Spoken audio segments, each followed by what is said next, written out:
We're taking a trip back in time today, all the way back to the Civil War era. On this Memorial Day, Heritage Hill is honoring those who served their country and civilians affected by the war.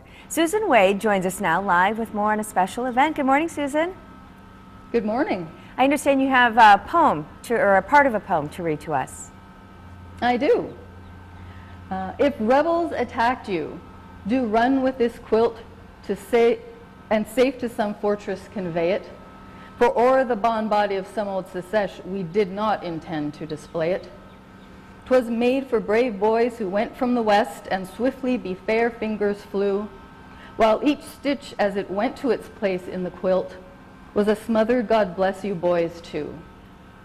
So can you tell us a little bit about that poem?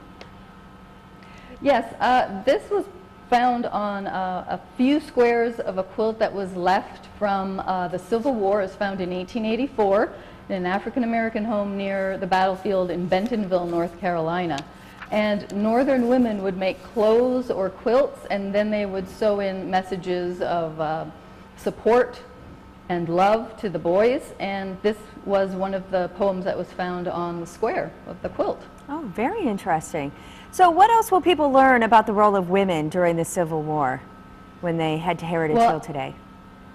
Yes, just after the outbreak of the war, there were lots of ladies' aid societies that were formed. There were three in this area: De Pere, Green Bay, and Fort Howard. And they made lint for bandages and then lots of clothing as well. All right, what building are you in right now? I am in the detached kitchen, which is part of our Fort Howard complex. And will you be there today teaching people about it?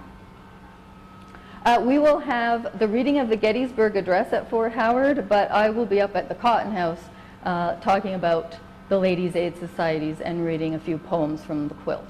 Fantastic. All right, well, so the events kick off today at 10, is that right? That's right, and we'll be having lots of fun activities for children, as well as many vignettes on the Civil War and the things that were happening in Wisconsin during the Civil War. And before we leave, Susan, can you talk a little bit about the dress that you're wearing?